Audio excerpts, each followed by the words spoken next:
Syria में आतंकी संगठन इस्लामिक स्टेट यानी कि आईएस के खिलाफ अमेरिका ने एक बड़ा और निर्णायक सैन्य अभियान शुरू कर दिया है। ये कार्रवाई उस घातक हमले के बाद की गई जिसमें अमेरिकी सैनिकों और एक अमेरिकी नागरिक की जान चली गई थी। इस हमले के बाद डोनाल्ड ट्रंप प्रशासन ने साफ कर दिया था कि अमेरिका अपने नागरिकों की हत्या का जवाब जरूर देगा। इसी कड़ी में शुक्रवार को अमेरिकी सेना ने सीरिया में आईएस के ठिकानों पर व्यापक हवाई हमले किए। अमेरिका ने स्पष्ट शब्दों में कहा कि यह किसी नए युद्ध की शुरुआत नहीं है, बल्कि अपने मारे हुए नागरिकों और सैनिकों के लिए बदले की कार्रवाई है। अमेरिका के रक्षा अधिकारियों के मुताबिक करीब एक हफ्ते पहले सीरिया के रेगिस्तानी इलाकों में आईएस से जुड़े आतंकियों ने घात लगाकर हमला किया था। इस हमले में 2 अमेरिकी सैनिक और 1 अमेरिकी नागरिक दुभाषिया की मौत हो गई थी। इस घटना ने वॉशिंगटन को झकझोर कर रख दिया। राष्ट्रपति ट्रंप ने इस हमले के लिए सीधे तौर पर इस्लामिक स्टेट को जिम्मेदार ठहराया और तत्काल कड़ी सैन्य कार्रवाई के संकेत दिए। इसके बाद अमेरिकी सेना को सीरिया में मौजूद आईएस के नेटवर्क को निशाना बनाने के निर्देश दे दिए गए। अमेरिकी अधिकारियों के अनुसार यह सैन्य अभियान बेहद सुनियोजित और बड़े पैमाने पर अंजाम दिया गया था। सीरिया के अलग अलग इलाकों में फैले आईएस के करीब 70 ठिकानों को एक साथ निशाना बनाया गया। इन ठिकानों में आतंकी संगठनों का बुनियादी ढांचा, हथियार भंडारण केंद्र, प्रशिक्षण शिविर और ऑपरेशनल कमांड से जुड़े अड्डे भी शामिल थे। अमेरिकी सेना का दावा है कि इन हमलों में आईएस को भारी नुकसान पहुंचा है और उसके कई अहम क्षमताओं को यहां खत्म कर दिया गया है। अधिकारियों ने यह भी संकेत दिए हैं कि जरूरत पड़ी तो आने वाले दिनों में इस तरह की और भी कार्रवाई की जा सकती है।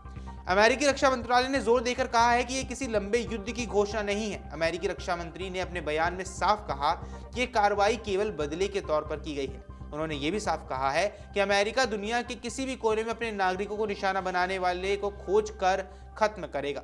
रक्षा मंत्रालय के अनुसार इस ऑपरेशन में बड़ी संख्या में आतंकियों के मारे जाने की पुष्टि हुई है और आईएस के कई ठिकानों को पूरी तरह तबाह भी कर दिया गया है। इस सैन्य अभियान में अमेरिकी सेना ने अपने सबसे आधुनिक और घातक सैन्य क्षमताओं का प्रदर्शन किया।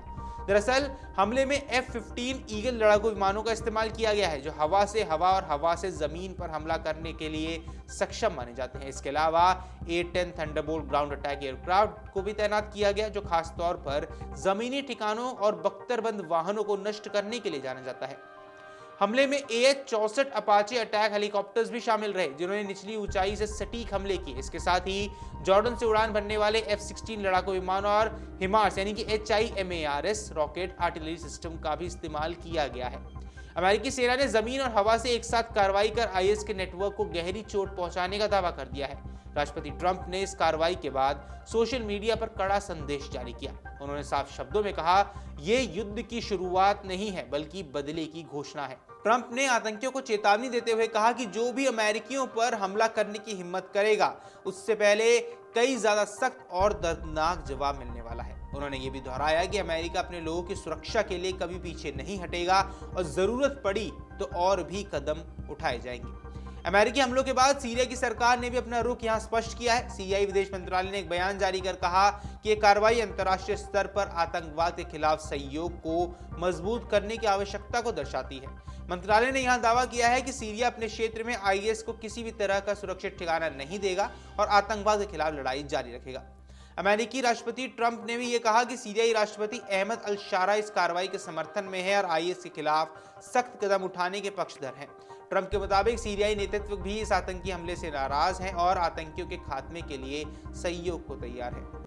बताया जा रहा है कि पिछले शनिवार को सीरिया के पलमायरा के पास हुई फायरिंग की घटना ने इस पूरे घटनाक्रम की नींव रख दी। इस हमले में अमेरिकी नेशनल गार्ड के सार्जेंट एडगर ब्रायन टॉरेस तोवार और सार्जेंट विलियम नाथानिएल हॉवर्ड्स की मौत हो गई थी। इसके अलावा अमेरिकी नागरिक दुभाषिया हयात मंसूर सख्त भी मारा गया था।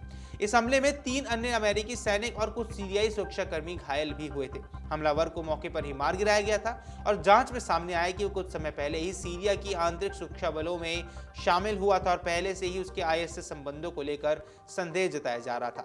इस घटना ने अमेरिका को यह संदेश दिया कि आईएस अब भी सीरिया के कुछ हिस्सों में सक्रिय है और खतरा पूरी तरह खत्म नहीं हुआ है। ऐसे में यहाँ सवाल उठना शुरू हो गया कि आगे क्या होने वाला है, क्या एक नया युद्ध भड़कने वाला है। दरअसल अमेरिका के इस बड़े सैन्य अभियान के बाद एक बार फिर मध्य पूर्व में हालात पर पूरी दुनिया की नजरें टिक गई हैं। अमेरिका का कहना कि वह युद्ध नहीं चाहता, लेकिन अपने नागरिकों की सुरक्षा के लिए किसी भी हद तक जा सकता है। आने वाले दिनों में ये साफ होने वाला है कि इस कार्रवाई से आईएस की ताकत कितनी कमजोर हुई है और क्षेत्रीय सुरक्षा पर इसका क्या कुछ असर पड़ता है। फिलहाल इतना तय है कि अमेरिका ने यह संदेश दे दिया है कि आतंकवाद के खिलाफ उसकी नीति में कोई भी नरमी नहीं होगी। अगर आप ये वीडियो YouTube पर देख रहे हैं तो हमारे चैनल को सब्सक्राइब कर बेल आइकन दबाएं और Facebook पर देख रहे हैं तो हमारे पेज को लाइक करें।